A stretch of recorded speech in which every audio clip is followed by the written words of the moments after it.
Ada dua hal yang tidak boleh disentuh oleh pembunuh profesional. Pertama, keluarga. Satu lagi, hewan peliharaannya. Geng ini, untung, tidak menyentuh kedua itu. Mereka langsung menyentuh dirinya.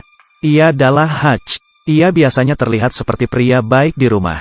Malam itu, ada dua orang perampok masuk. Ia berinisiatif terlihat lemah, dan memberikan perampok mengambil uangnya. Dan juga jam tangannya. Ia memperhatikan tato yang ada di tangan perampok itu. Anaknya dari atas langsung menangkap penjahat. Ia mengambil tongkat golf ingin memukulnya. Tapi ia lihat pistol. Di dalamnya tidak ada peluru. Ia minta anaknya untuk berhenti. Perampok pun kabur.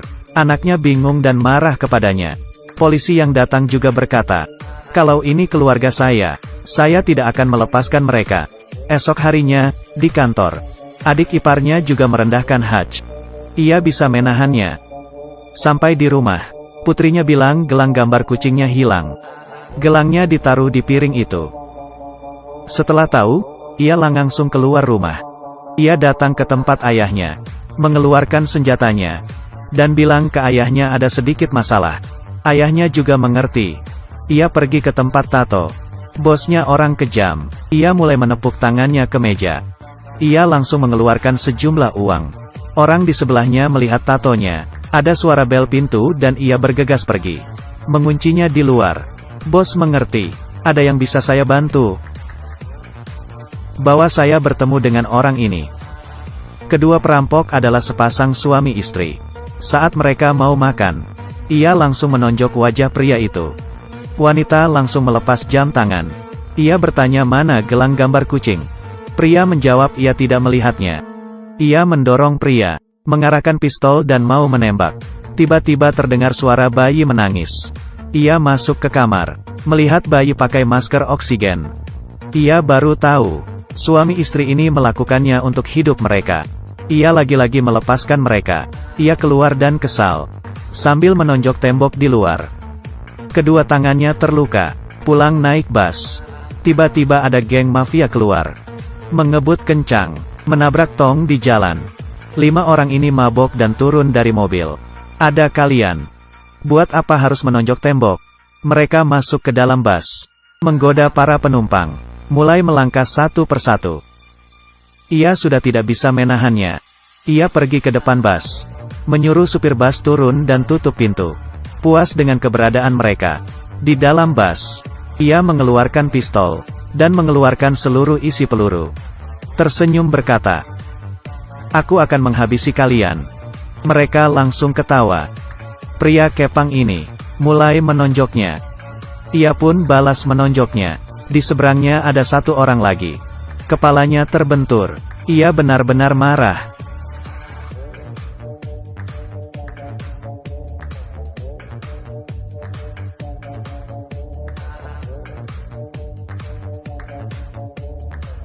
Setelah berkelahi, ia dilempar keluar dari bus. Semua di dalamnya dipukul abis. Hidungnya berdarah, giginya copot. Kamu pikir hanya sampai sini? Ia bangun lagi, dan masuk ke dalam bus. Hari ini mau menghabisi mereka. Satu persatu ditonjok, dan beberapa ditusuk. Orang ini mulai memasukkan peluru ke dalam pistol. Ia putar badan dan mengambil tiang bus. Pukulan pertama di tangannya. Pukulan kedua langsung pukul kepalanya. Supir bus yang di luar terheran. Setelah selesai, ia mulai pergi. Di klub malam, saat Julian ini membicarakan bisnis, ada seorang penjaga melihatnya dengan serius. Tanpa berkata, ia langsung menonjoknya 2 kali. Dan dibenturkan palanya ke meja. Orang yang lainnya terkejut. Dan langsung bicara bisnis. Ada telepon masuk, buat Julian kaget. Datang ke rumah sakit, adiknya terluka parah. Ia mengambil kursi, dan melempar ke temannya. Tanya dia, siapa yang melakukannya? Temannya bilang ada seorang pria tua. Setelah dengan, ia berkata kamu sedang menipu saya. Ia langsung memukulnya lagi. Teman lainnya tidak kuat melihatnya. Dan mengeluarkan sebuah kartu kerja. Saat Hutch di rumah, ia dapat telepon dari Julian. Karena orang yang kemarin dihajarnya. Ia mencari tahu siapa dia. Ia adalah mafia paling berbahaya. Memegang ratusan juta uang tunai. Dicari tahu dari kartu kerja Hutch. Ketemu data ayahnya. Dan, lewat data rahasia, Tahu ternyata Haj pembunuh yang berbahaya. Mereka menemukan alamat rumahnya. Merasa ada yang tidak beres. Ia langsung membawa istri dan anak ke bawah tanah. Lalu mematikan lampu.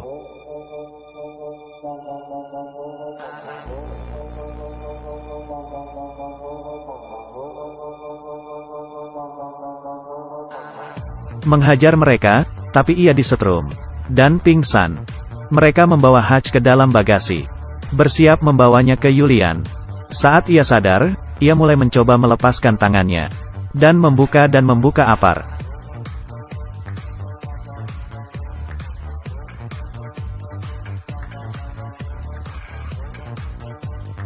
Setelah merangkak keluar, ia lihat kunci. Semuanya telah dikalahkan. Ia menelepon ayahnya, beritahu situasinya semakin parah. Lalu kabur pulang rumah. Dari bawah tanah panggil istri dan anaknya, menyuruh mereka pergi. Ia mulai mengeluarkan batang emas, minum bir dan membakar rumahnya. Bersiap untuk pertarungan terakhir. Yulian menyuruh anak buah ke rumah ayah Haj. Mereka mengira ia tidur saat mau menembak. Tiba-tiba,